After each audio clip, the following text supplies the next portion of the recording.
Hello everyone, a new issue of Batman 89 Echoes has arrived, and I completely forgot about it after the months of delays. Seriously, it came out last week and it was completely off the radar for me. Luckily, I saw some posts about it and was like, wow, it's out. So how was it? To say the least, I feel like this is a bit of a step down from the first run of Batman 89. Something about this one, I don't know if it's just a story or the delays that might have hindered the story and expectations. This story seems to lack urgency. Not much happened in this issue, unfortunately. And one more nitpick before I continue. The artwork on the covers very rarely have anything to do with the story. Part 1, you had artwork with the covers that primarily had to do with the story of those issues. This one, we don't see Harley Quinzel as Harley Quinn. We don't have a reference or image of Jack Nicholson's Joker, and we don't see Barbara Gordon as Batgirl. So I don't know why this issue had this certain cover. To say the least, though, the story continues right where we left off, with Bruce Wayne undercover at Arkham Asylum. Jeff Goldblum's likeness is used as Jonathan Crane. You have Madonna as Harley Quinn.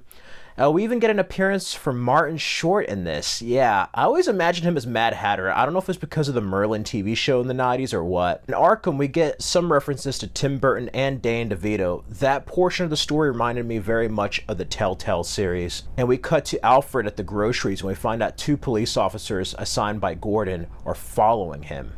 So he meets up with Tim Drake, who actually looks more like Marlon Wayans in this incarnation. You know, he was a bit younger in the first 89 series, and now that he's older, he's much more akin to Marlon Wayans. And they talk about a plan that's going on and that they need a fingerprint kit because Bruce's fingerprints that he's using may wear off and that might create problems. So whatever's going down is so big that if it fails, it's going to fail big time.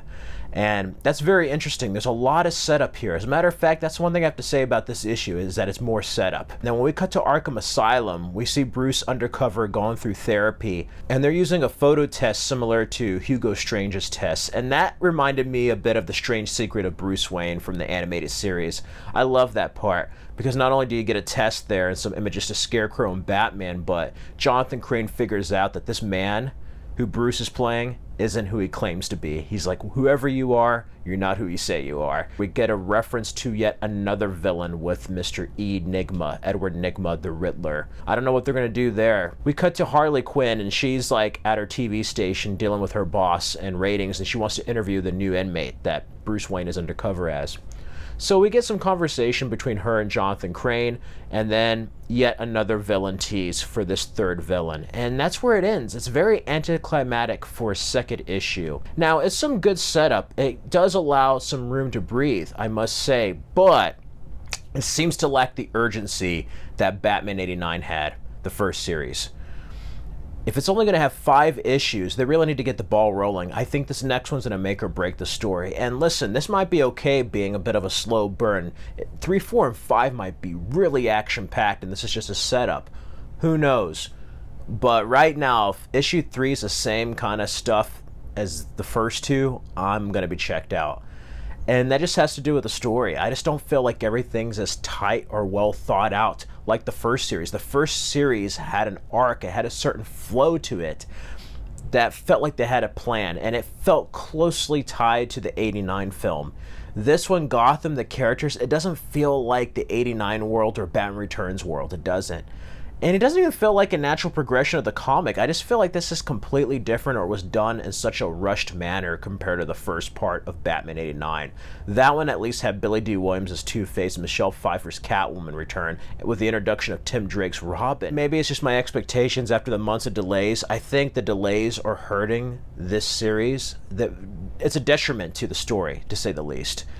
If we're going to have another couple of months till issue 3 and onward, that's going to be a problem because the first one had a flow, like I said, but even with the delays towards the end of the first one's run, it still had that flow and it still had the momentum going despite the delays. This one, I think they should have got everything done with the artwork and story before releasing it. Seriously, it just feels like it's half-baked. So if I had to give it a score, for me, it would be a B- to C+. I'm not really feeling this one. I'm kind of checked out of this one. It might just be a slow burn and we might have an amazing ending. If they can stick the landing and have some urgency in the next 3 issues, we might have a good Batman story. Anyway, those are my thoughts on Batman 89 Echoes issue 2. Let me know, did you remember about this? Did you pick it up? Have you been reading? Let me know what your thoughts are on this new Batman 89 story. I still need to catch up on the new Superman 78. I probably wait till the trade back for that one, but let me know your thoughts down in the comments below. In the meantime, you can check out these other videos for more content. Stay safe and healthy, everyone. Till next time.